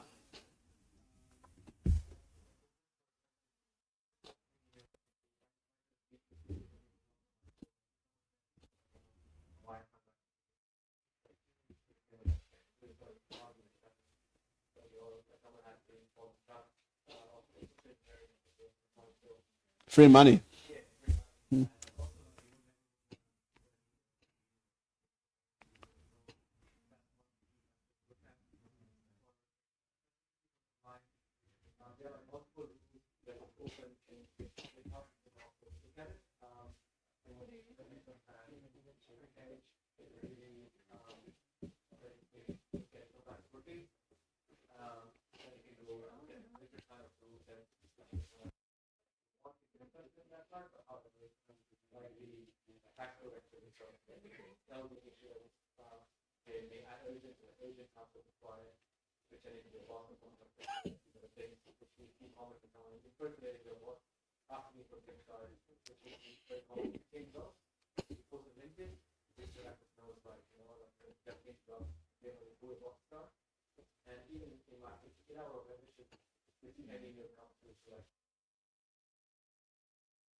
Thanks, everyone.